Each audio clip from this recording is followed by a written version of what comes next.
Commons business with cash, ये तो already की हो, जर्नल एंट्री ऑलरेडी है ना। कैश टू कैपिटल तो पोस्ट कर दो, debit side credit side. Cash account में टू कैपिटल। डेट कुछ है? डेट कुछ नहीं है, ये लिखो। Date particulars J F date particulars J F. अच्छा, कैश अकाउंट में टू कैपिटल लिखो। अमाउंट कितना है? 1 लाख। कैपिटल अकाउंट में बाई कैश लिखो। अमाउंट कितना है? 1 लाख। अच्छा देन नेक्स्ट एंट्री है purchase to cash. Purchase account में क्या लिखोगे? To cash. परचेज अकाउंट में लिखो, सॉरी, परचेज अकाउंट में टू कैश लिखो। अमाउंट कितना है? 50,000। कैश अकाउंट में बाई परचेज लिखो। डेट क्या है? B, small B. Amount 50,000।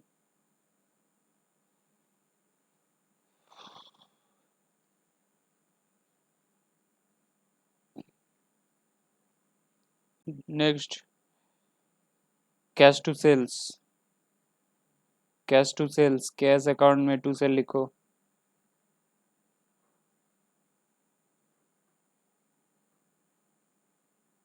To sale लिखो।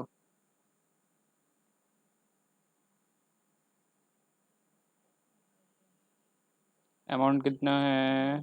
70,000। सी 70,000। सेल अकाउंट में जाकर बाय कैश। अमाउंट 70,000। अच्छा, deposit cash into bank. Entry क्या है? Cash bank account debit to cash. Bank account debit to cash है एंट्री। तो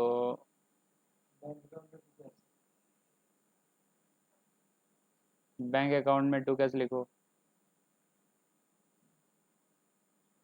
डी अमाउंट 1 लाख। और कैश अकाउंट में बाई बैंक लिखो 1 lakh.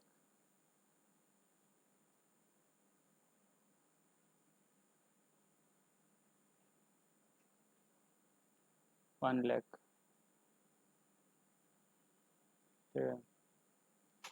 Then sold goods to Saurabh. Saurabh account में to sale लिखो। सौरभ अकाउंट में टू सेल लिखो।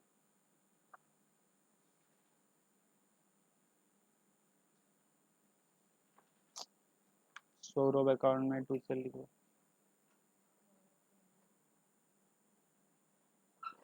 अमाउंट कितना है? 1,20,000। सेल अकाउंट में बाई सौरभ लिखो।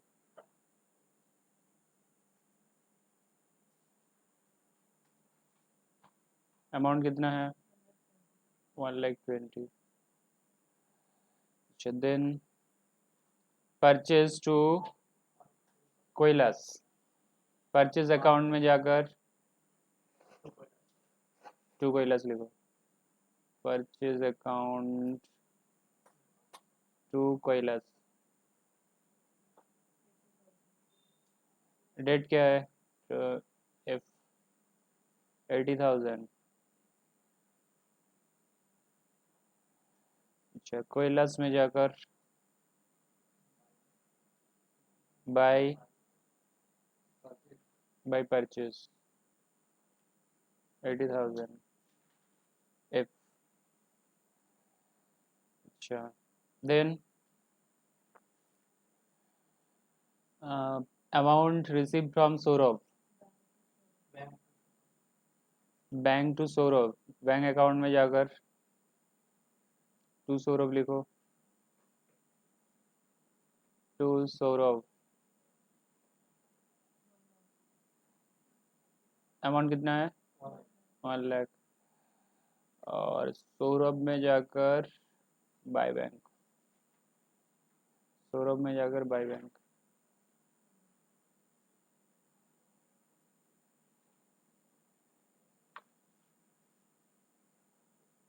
अमाउंट कितना है? 1 लाख।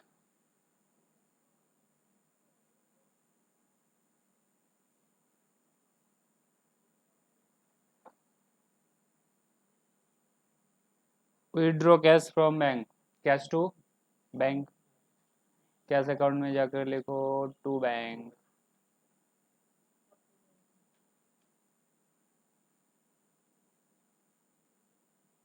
40,000। अच्छा, बैंक में जाकर लिखो by cash 40,000। Next, telephone bill, telephone bill to bank. Telephone bill account में जाओ, टू बैंक लिखो। Telephone charges to bank.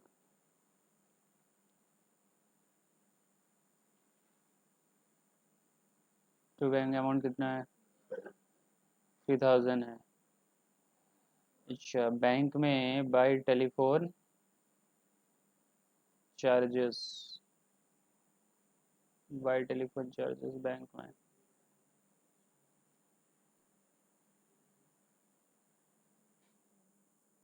कितना है अमाउंट? 3,000। अच्छा, next, paid salary by cheque, salary to bank. Bank में बाय सैलरी, बैंक अकाउंट में, bank में by salary, salary में टू बैंक। डेट क्या है? जे। अमाउंट कितना है? 15,000। अच्छा, बैंक में जाकर by salary, by salary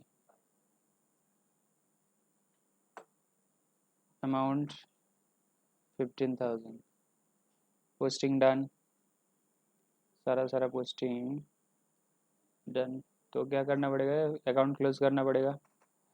cash account में कितना बैलेंस है? क्लोज करके बोलो। रूल क्या है क्लोज करने का? कि किधर ज़्यादा है वो देखना पड़ेगा। किधर ज़्यादा है कैश अकाउंट में? डेबिट साइड में या फिर क्रेडिट साइड में? डेबिट में ही ज़्यादा रहेगा, क्योंकि ये कैश अकाउंट है ना। कैश अकाउंट में रिसीव से ज़्यादा पेमेंट नहीं हो सकता। क्रेडिट, डेबिट साइड क्या है? रिसीव साइड है। क्या तुम कैश रिसीव से ज़्यादा पेमेंट कर सकते हो? कैश रिसीव से ज़्यादा पेमेंट कर सकते हो? तुम्हारे पास कैश ही नहीं है, कैसे पेमेंट करोगे? तो इसीलिए हमेशा डेबिट साइड ही ज़्यादा रहेंगे। तो 1 लाख, 2 लाख, 2,10,000 उसी को उधर लिखना पड़ेगा। तो बैलेंस कितना है अभी भी? 60,000 अभी भी बैलेंस है बैंक अकाउंट में। अच्छा, यहाँ पे जो डेट डालना पड़ेगा वो है मंथ एंड, मंथ एंड या फिर ईयर एंड। साल के ख़त्म होने के बाद जो साल के जो एंड है होता है उसी डेट को डालना पड़ेगा। ईयर एंड कब होता है? 31 मार्च को। 31 मार्च देना पड़ेगा। अगर तुम हर मंथ बैलेंस निकाल रहे हो तो मंथ का जो एंड है वही डालना पड़ेगा। सपोज तुम अप्रैल मंथ के एंड में जानना चाह रहे हो कि कैश में कितना बैलेंस है, कैश अकाउंट में कितना बैलेंस है, तो 30 अप्रैल। मई मंथ के एंड में जानना चाह रहे हो तो 30 में, 31 में, मंथ एंड देना पड़ेगा। अच्छा, कैपिटल अकाउंट क्लोज कर दो। इसमें किधर ज़्यादा है? Credit side.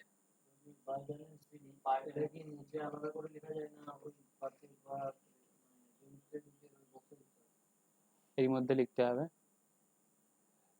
To balance CD 1 lakh, তাহলে এটা কি ডেট হবে? মান্থ এন্ড ডেট और year end date. Then purchase close कर दो। परचेज अकाउंट में बैलेंस कितना है? अच्छा 1,30,000, 1,30,000 किधर ज़्यादा है? क्रेडिट डेबिट साइड ज़्यादा है तो इधर लिखना पड़ेगा मैच करवाने के लिए 1,30,000। ठीक है, यहाँ पे जो डेट डालोगे वो है क्लोजिंग डेट। यहाँ पे जो डेट डालोगे वो है क्लोजिंग डेट, मंथ एंड या फिर year end. Then sales, sales कितना है? 1,90,000 है, तो इधर लिखो 1,90,000 और टू बैलेंस CD 1,90,000। अच्छा, बैंक अकाउंट में किधर ज़्यादा है? बैंक अकाउंट में डेबिट साइड या फिर क्रेडिट साइड, दोनों साइड ज़्यादा हो सकता है। कभी भी क्रेडिट साइड भी ज़्यादा हो सकता है। इसका मतलब क्या है? पेमेंट से ज़्यादा, सॉरी रिसीव से ज़्यादा पेमेंट हो गया है। वो किस केस में हो सकता है? उस केस में क्या होगा? उस केस में बैंक ओवरड्राफ्ट होगा। There will be bank overdraft. You don't have balance in your bank account but you have withdrawn extra from bank account, that means it is overdraft। বেশি তুলে নিয়েছো, ব্যাংক থেকে লোন হয়ে গেছে। तो in our case debit side में ज़्यादा है, तो 2 लाख लिखो।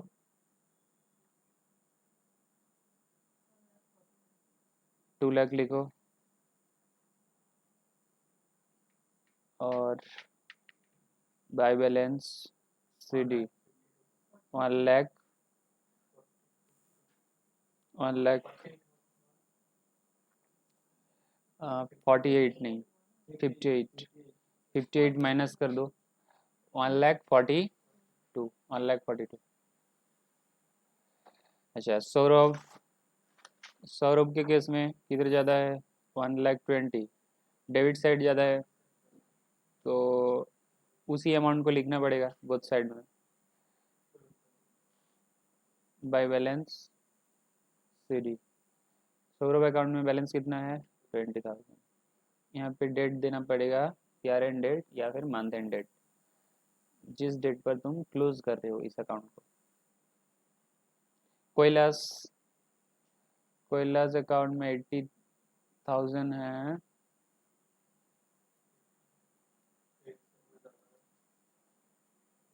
बैलेंस CD 80,000, ईयर एंड देना पड़ेगा या फिर month and date.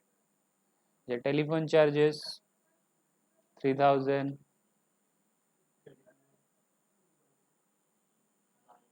By balance CD 3,000, month and देना पड़ेगा या फिर ईयर एंड।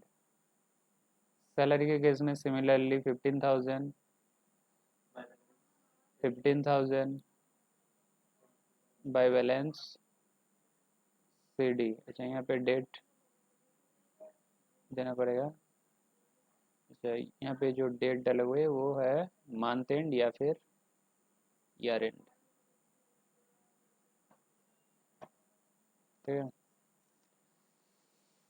डन। अच्छा कैश अकाउंट से, कैश अकाउंट का जो CD बैलेंस है उससे क्या पता चलता है कि कैश अकाउंट में बैलेंस कितना है? कैपिटल अकाउंट का जो CD बैलेंस है इसमें क्या पता चलता है कि उस पर्टिकुलर डेट में, इस particular as on this date, as on this date capital account में कितना बैलेंस है। कैपिटल अकाउंट का जो बैलेंस है वो रिफ्लेक्ट करता है कि capital of owner, capital of owner. जब परचेज अकाउंट में जो CD बैलेंस है ये क्या इंडिकेट करता है? It indicates that how much purchase you made, how much purchase you made up to this date, up to his date. यहाँ पे जो डेट रहेगा उस डेट तक तुमने कितना परचेज किया है वो इंडिकेट करेगा। उस डेट तक कितना परचेज किया गया है? 1,30,000। सिमिलरली यहाँ पे जो तुम डेट डालोगे उस डेट तक कितना सेल किया गया है वही इंडिकेट करेगा। बैंक में बैंक बैलेंस कितना है, सौरभ सौरभ से कितना मिलेगा या फिर कितना देना पड़ेगा। सौरभ से परचेज किया गया है या फिर सेल किया गया है, उसको सेल किया गया है। तो this 20,000 indicates that we will receive money, we will get money from Saurabh 20,000। Kailash से परचेज किया गया है कि इस डेट पर बैलेंस कितना है 80,000, मतलब इस डेट पर उसे देना पड़ेगा as on this date, up to this date due is 80,000, उसे देना पड़ेगा, मतलब we we have to pay to Kailash. Telephone charges up to this date, यहाँ पे जो डेट डालोगे up to this date telephone charges is this much, यहाँ पे 3,000 है। सैलरी के केस में similarly up to this date, यहाँ पे जो डेट डालोगे up to this date salary is this much. Clear. अच्छा ट्रायल बैलेंस बना लो, ट्रायल बैलेंस, हाँ ट्रायल बैलेंस किस लिए बनाया जाता है, ताकि डुअल एस्पेक्ट कंसेप्ट फुलफिल हो रहा है कि नहीं हो रहा है उसे चेक किया जा सके। डुअल एस्पेक्ट कंसेप्ट, हर ट्रांजेक्शन का दो एस्पेक्ट रहेगा, ये एक है डेबिट और एक है क्रेडिट। टोटल एसेट हमेशा टोटल लायबिलिटी प्लस कैपिटल के साथ इक्वल होना चाहिए, ठीक है। Total debit total credit equal होना चाहिए, उसे चेक करने के लिए हम क्या बना रहे हैं, trial balance.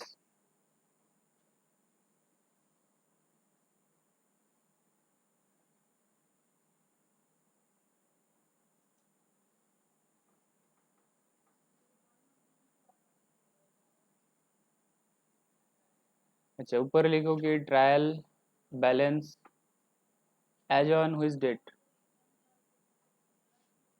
As on which date,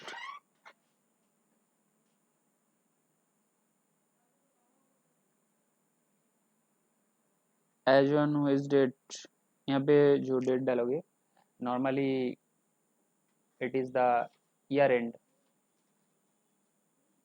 at the end of the year trial balance is normally prepared, at the end of the year it is normally prepared।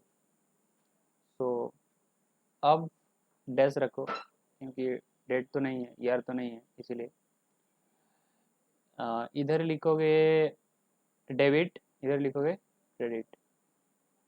Amount rupees, amount rupees, particulars, first account क्या है, cash account है, what is the balance of cash account, check करो what is the balance. उसके बाद क्या है, capital account है। अच्छा कैश अकाउंट का बैलेंस कितना है, 60,000 है, इसे तुम क्या बोलोगे, डेबिट बैलेंस या फिर क्रेडिट बैलेंस, डेबिट बैलेंस, क्योंकि डेबिट साइड में ज़्यादा है इसीलिए तो उधर लिखना पड़ा, इसलिए ये बैलेंस है debit balance. Similarly capital account में बैलेंस है 1 लाख, ये डेबिट बैलेंस की क्रेडिट बैलेंस, क्रेडिट बैलेंस, क्योंकि किधर ज़्यादा है, क्रेडिट साइड ज़्यादा है, इसीलिए जो बैलेंस है इसे क्रेडिट बैलेंस कहा जाएगा, ठीक है। कैपिटल अकाउंट में credit balance 1 lakh, cash account में डेबिट बैलेंस 60,000। तो नेक्स्ट अकाउंट क्या है,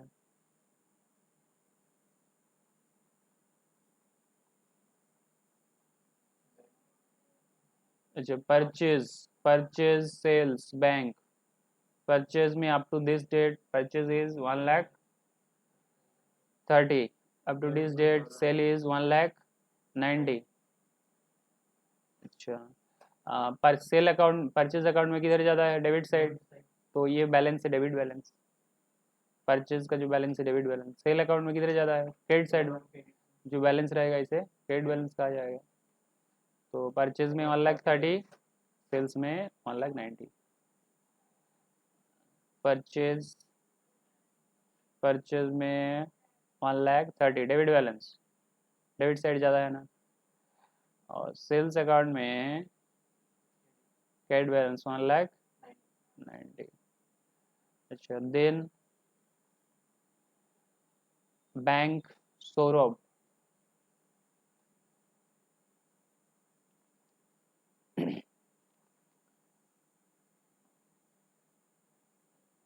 बैंक अकाउंट में जो बैलेंस है वो कितना है? बैंक अकाउंट में 1,42,000 है। ये डेबिट बैलेंस की क्रेडिट बैलेंस? डेबिट साइड ज़्यादा है इसीलिए डेबिट बैलेंस 1,20,000, 1,20,000 ना 1,42,000। सौरभ के केस में डेबिट साइड ज़्यादा है इसीलिए तो इधर लिखना पड़ा 20 डेबिट बैलेंस। अच्छा, Saurabh bank 1,42,000, Saurabh 20, debit side ज़्यादा है डेबिट बैलेंस। अच्छा, सौरभ के बाद कैलाश, कैलाश में क्रेडिट साइड वैसे ज़्यादा है तो credit balance Kailash, Kailash amount कितना? 80 क्रेडिट। और telephone charges, salary, telephone charges 3,000, salary 15,000। Telephone charges, salary,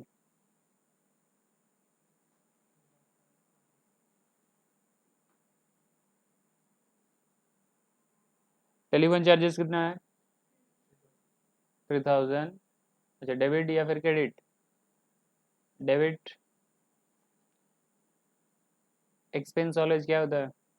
expense always debit as per golden rule, as per modern rule, तो उसके हिसाब से भी एक्सपेंस हमेशा डेबिट रहेंगे। Salary debit balance.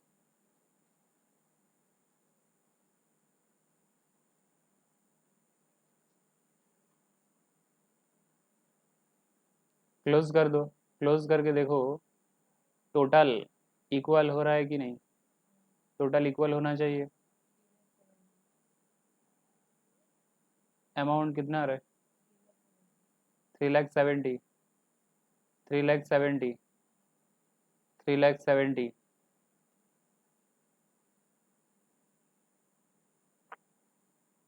$3,70,000।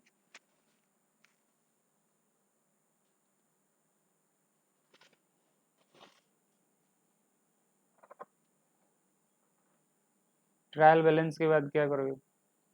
Next profit determine कर लो। प्रॉफिट, ने बिजनेस स्टार्ट किया, उसके बाद परचेज किया, सेल किया, सैलरी पेमेंट किया, टेलीफोन चार्जेस पेमेंट किए, तो प्रॉफिट डिटरमाइन कर लो कि प्रॉफिट कितना हुआ है। उसके लिए प्रॉफिट डिटरमाइन करने के लिए अकाउंट ओपन करना पड़ेगा, दो अकाउंट।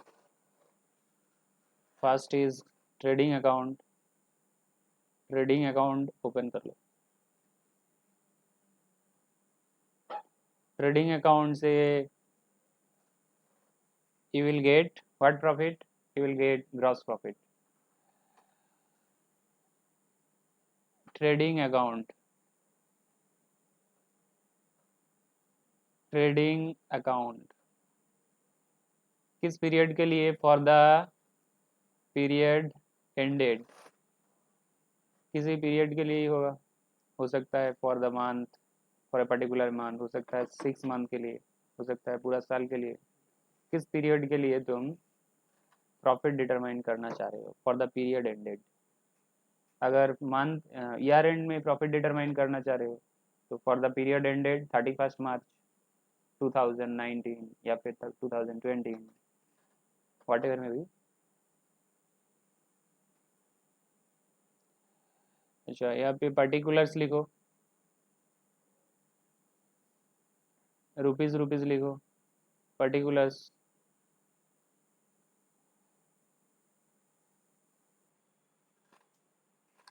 ट्रेडिंग अकाउंट में डायरेक्ट एक्सपेंस, डायरेक्ट इनकम, लाना पड़ेगा, दिखाना पड़ेगा ट्रेडिंग अकाउंट में। किसके साथ डायरेक्टली लिंक्ड है? परचेज के साथ। Those expenses which are directly linked, those expenses which are directly linked with purchase to be considered here। उसी एक्सपेंस को इधर दिखाना पड़ेगा जो कि परचेज के साथ लिंक है, ठीक है। Purchase itself is direct expense, purchase खुद ही एक डायरेक्ट एक्सपेंस है। उसके साथ और जो डायरेक्ट एक्सपेंस है, जैसे कि तुम कैरी कर रहे हो गुड्स, तो कैरेज इनवर्ड, वो भी डायरेक्ट एक्सपेंस है, ठीक है। वेजेस पे कर रहे हो लोडिंग अनलोडिंग के लिए, वो भी डायरेक्ट एक्सपेंस है। तो सारा का सारा एक्सपेंस इधर दिखाना पड़ेगा जो कि डायरेक्टली लिंक्ड है, directly. Outward is indirect expense because it relates to sale, sale के साथ रिलेटेड है, इसीलिए ये इनडायरेक्ट एक्सपेंस है। परचेज के साथ अगर रिलेटेड है तो वो डायरेक्ट एक्सपेंस है, जैसे कि कैरेज इनवर्ड, जैसे कि वेजेस, लोडिंग अनलोडिंग चार्जेस, ये सब डायरेक्ट एक्सपेंस है। तो वो सारा एक्सपेंस इधर दिखाना पड़ेगा ट्रेडिंग अकाउंट में, प्रॉफिट डिटरमाइन करने के लिए। What profit? Gross profit. तो ग्रॉस प्रॉफिट निकालने के लिए जो फॉर्मेट है ट्रेडिंग अकाउंट में, जो जो आइटम दिखाना पड़ता है वो देखो। फर्स्ट तो ओपनिंग स्टॉक, ओपनिंग स्टॉक दिखाना पड़ता है। ओपनिंग स्टॉक कितना है? 2 परचेज, कितना परचेज किया गया है वो दिखाना पड़ेगा। 2 वेजेस, 2 कैरेज इनवर्ड,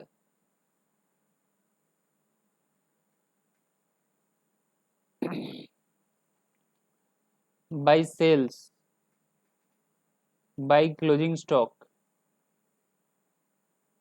ठीक है, बाई, और कुछ नहीं, इतना ही।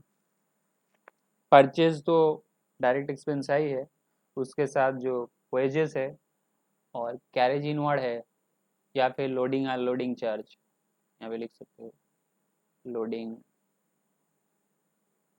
एंड अनलोडिंग चार्ज, वो भी डायरेक्ट एक्सपेंस है, ठीक है।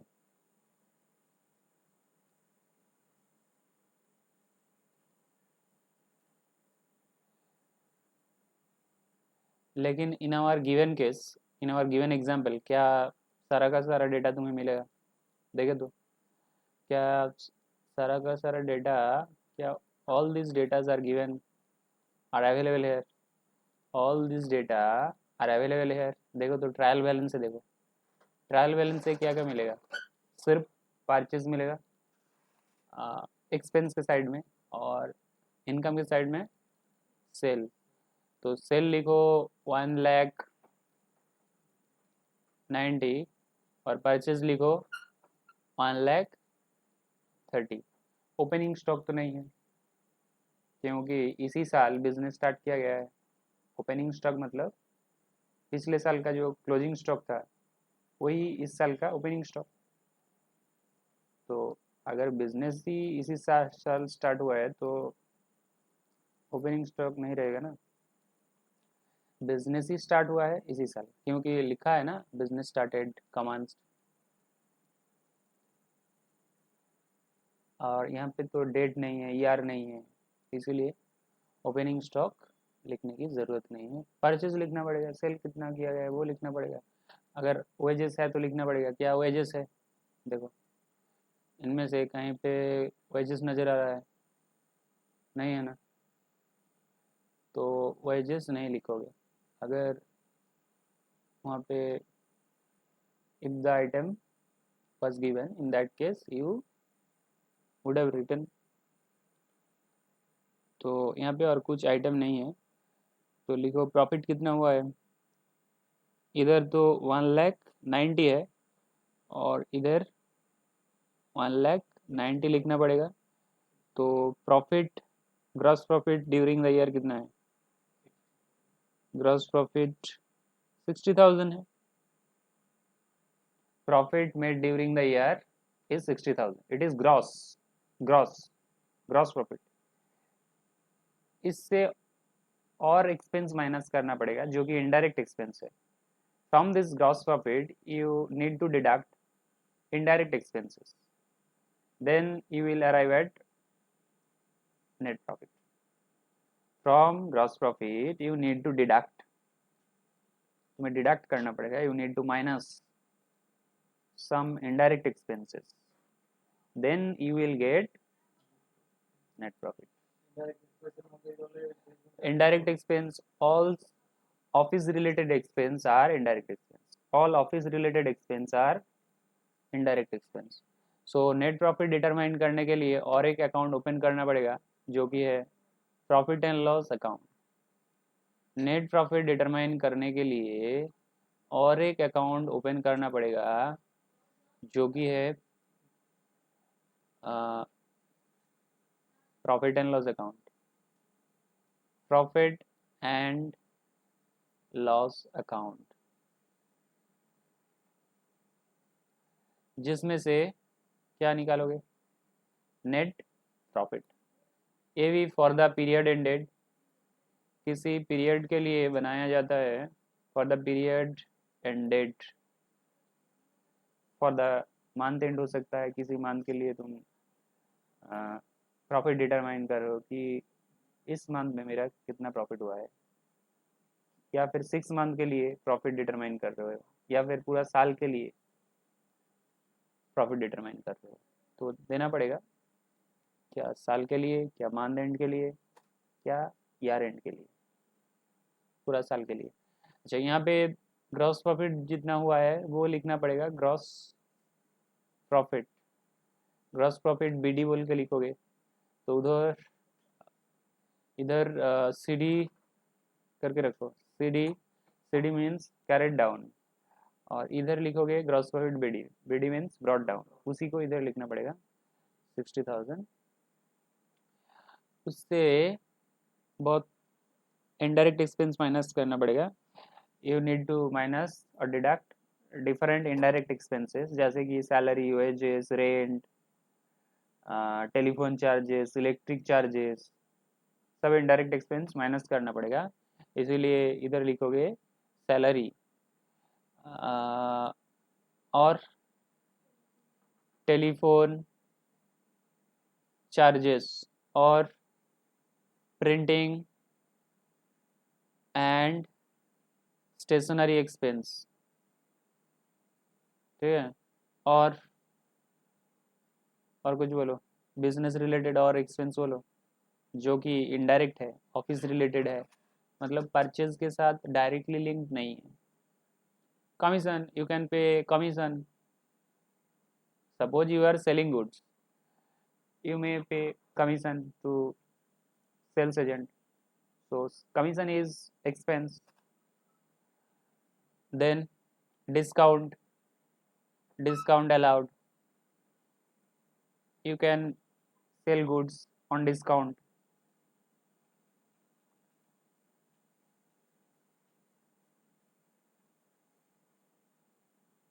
Then और कुछ बोलो. Electric charges, electricity charges, electricity charges. लेकिन इन आवर गिवन एग्जाम्पल क्या इतना सारा एक्सपेंस है? इन आवर गिवन एग्जाम्पल क्या इतना सारा एक्सपेंस है? देखो तो उनमें से क्या क्या है इनडायरेक्ट एक्सपेंस में से? सेल, सिर्फ टेलीफोन एंड दो है, सैलरी एंड टेलीफोन. तो 15,000 and 3,000, 15,000 and 3,000. In our given case, given example, there are two expenses. एक तो है 15,000 सैलरी और एक है 3,000, और ये सब डेटा नहीं है, अगर दिया होगा तो लिखना पड़ेगा. ठीक है, तो क्लोज कर दो अकाउंट. तो 60,000 लिखो इधर to net profit. How much is the net profit? बोलो. Net profit how much? 42. 42 is the net profit. Your gross profit is 60,000, लेकिन net profit is 42,000. Net profit after deducting all expenses. First of all, you deduct only direct expense, you will get gross profit.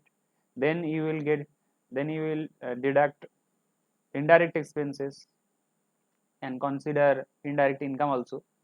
In that case, you will get net profit. Indirect expense minus करो, अगर indirect income है तो उसे भी consider करना पड़ेगा.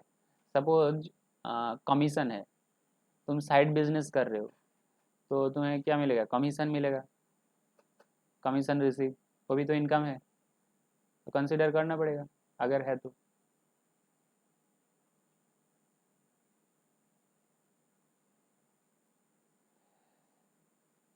Trading account से मिलता है gross profit, profit and loss account से मिलता है नेट प्रॉफिट. उसके बाद एक स्टेटमेंट बनाना पड़ता है जो कि statement of asset and liabilities, जिसे कहा जाता है balance sheet. Balance sheet is statement of asset liabilities. How much asset are there, how much liabilities are there in a business. Business में कितना एसेट लायबिलिटीज है, उसी का एक statement.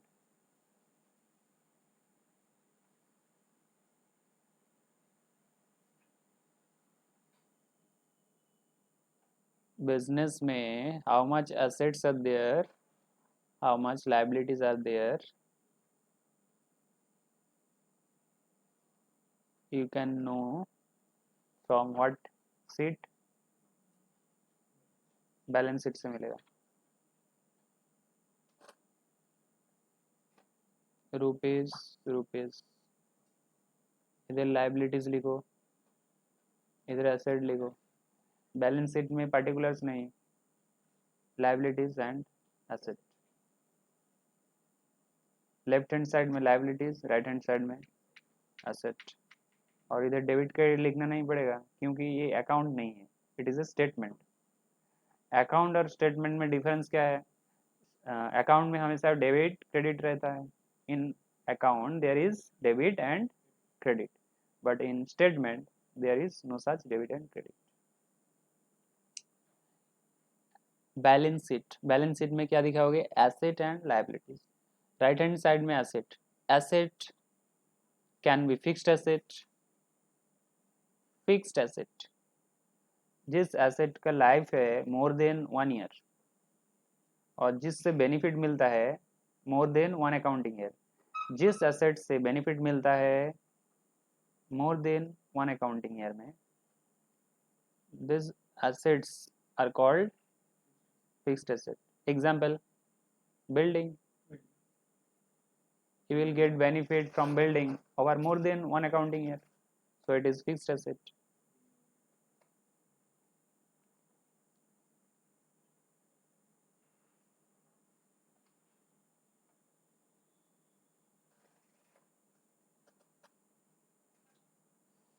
Furniture, furniture is also fixed asset.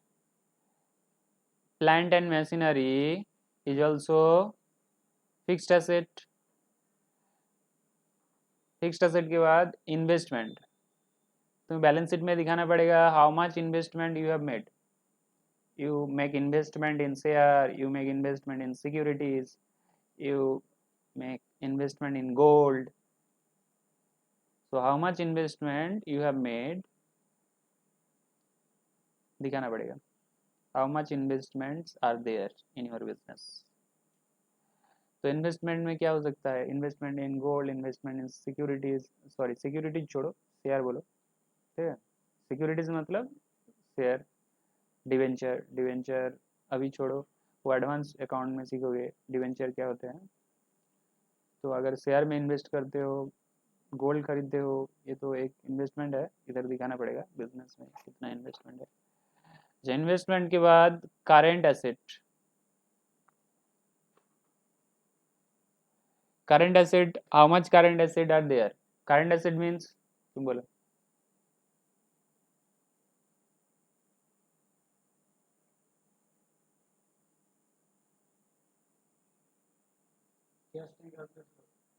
Cash always current asset, definition, explanation बोलो।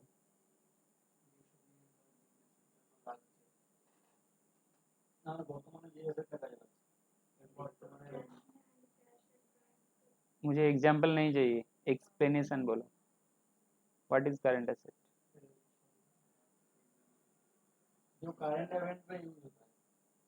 Current current event पे use होता है, रॉन्ग, बोलो।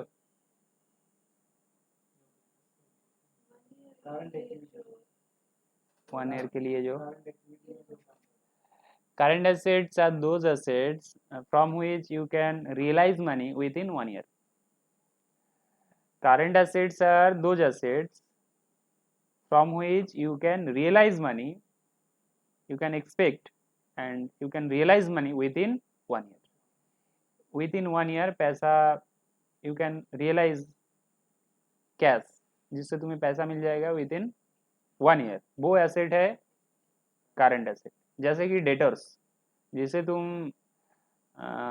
ऑन क्रेडिट सेल करते हो, तुम्हारा एक्सपेक्टेशन क्या है, क्या उससे पैसा मिल जाएगा विद इन 90 डेज या फिर 30 डेज, उसे जितना दिन बोलोगे। Suppose you have told him कि तुम्हें देना पड़ेगा 30 डेज के अंदर, तो पैसा तो मिलेगा ना विद इन 1 ईयर। तो this is why debtors is current asset. Stock, तुम्हारा एक्सपेक्टेशन क्या है, जो स्टॉक पड़ा हुआ है उससे पैसा मिल जाएगा with in 1 year. Current assets are those assets from which you can expect that it will convert into money within convert into cash within 1 year। तो करंट एसेट में डेटर्स से विद इन 1 ईयर पैसा मिल जाएगा, और stock, cash तो always current asset है, bank balance तो current asset है ही है।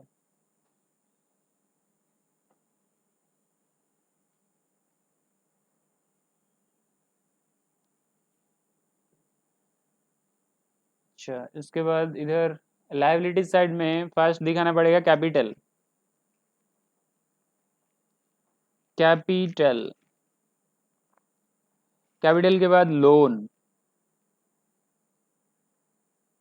लोन के बाद करेंट लायबिलिटीज, करंट लायबिलिटीज बोलो। Current liabilities, what is current liabilities? Example नहीं, डेफिनेशन बोलो, एक्सप्लेन करो करंट लायबिलिटीज को क्या है।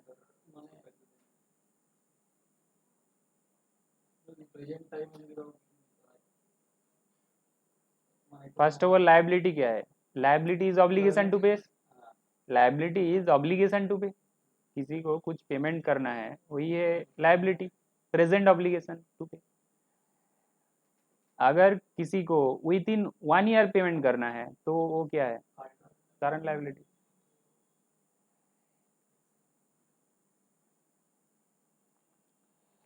Current liabilities are those liabilities which you need to make payment within 1 year। तो क्रेडिटर को तो विद इन 1 ईयर तो पेमेंट करना पड़ेगा, क्रेडिटर्स। और बोलो आउटस्टैंडिंग, आउटस्टैंडिंग सैलरीज,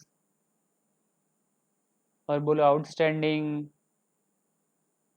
रेंट, ये सब करंट लायबिलिटीज है।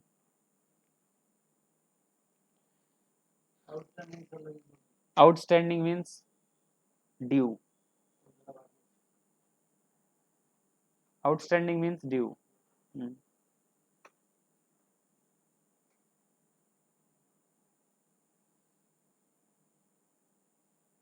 अच्छा, इन आवर गिवन एग्जाम्पल क्या क्या है देखो। एसेट में what assets are there in our given example, in our given example इधर से मिल जाएगा ट्रायल बैलेंस से। In our given example what assets are there, is there any asset? बोलो। कैश तो है, कैश कितना है? 60,000 है, और बैंक बैलेंस कितना है? 1,42,000। और कुछ है क्या? This is not this is not an asset. अच्छा, सौरभ है, ठीक। तो कैश और बैंक बैलेंस पहले दो लिखो। कैश कितना है 60, बैंक बैलेंस 1,42। कैश, कैश कितना 60,000, बैंक बैलेंस 1,42। अच्छा, डेटर्स में से, डेटर्स है, डेटर्स कितना है देखो तो। डेटर्स, सौरभ डेटर्स है, कोयलास डेटर्स है क्या? कोयलास क्रेडिटर्स है, ठीक है। तो यहाँ पे क्या दिखाओगे, सिर्फ डेटर्स में सौरभ, सौरभ दिखाओगे। डेटर्स के बाद डैश दो, उसके बाद लिखो कि सौरभ, सौरभ डेटर्स है, ठीक है। उससे पैसा कितना मिलेगा, how much money you will get, 20,000। तो एसेट में और कुछ है क्या? और कुछ नहीं है, लैंड नहीं है, बिल्डिंग नहीं है, प्लांट मशीनरी नहीं है, तो लिखने की ज़रूरत नहीं। अच्छा, और क्या है देखो, लाइबिलिटीज़ में, लाइबिलिटीज़ में क्या है? फर्स्ट तो कैपिटल है, कैपिटल को छोड़ के, कैपिटल 1 लाख है। कैपिटल को छोड़ के कोयलास है, कोयलास क्रेडिटर्स है। और कुछ, Kailash, telephone expense we have already shown in profit and loss account, we have already shown in profit and loss account। Kailash creditors है 80,000 और कैपिटल है 1 लाख, दोनों है, दोनों को ही लिखो। कोयलास कैपिटल, कैपिटल तो 1 लाख है। अच्छा, किधर लिखना पड़ेगा इसे, इनआर में लिखो। कैपिटल का जो बैलेंस है उसे इनआर में लिखो, क्योंकि उसके साथ क्या जोड़ना पड़ेगा, प्रॉफिट जोड़ना पड़ेगा। अच्छा, क्रेडिटर्स में क्या है, क्रेडिटर्स में कोयलास है ना, कोयलास, कोयलास अमाउंट कितना है, उसे कितना पेमेंट करना है, 80,000। अच्छा, तो कैपिटल के साथ क्या जोड़ना पड़ेगा, प्रॉफिट जोड़ना पड़ेगा।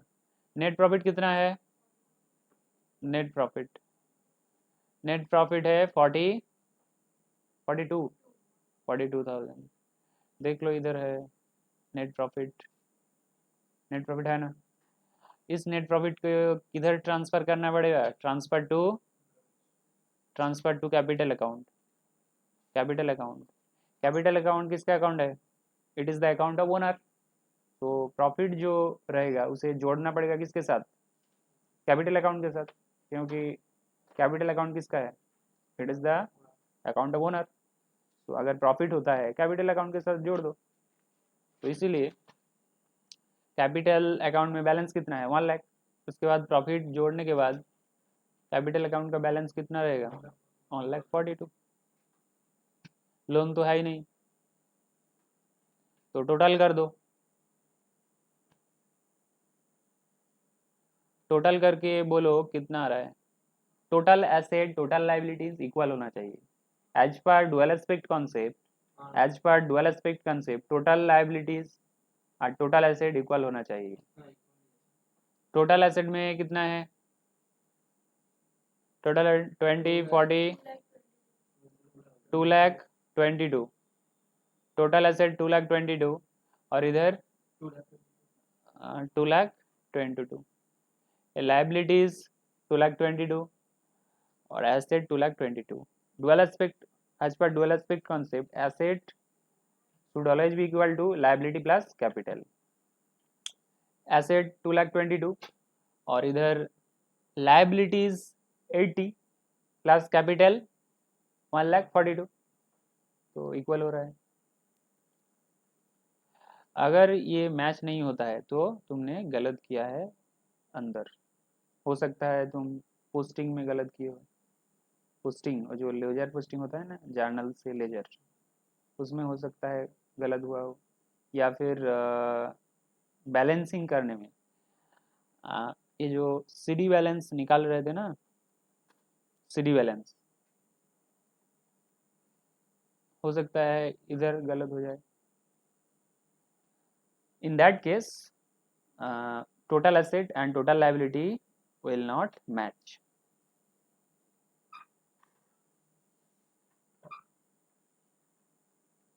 कॉपी कर लो।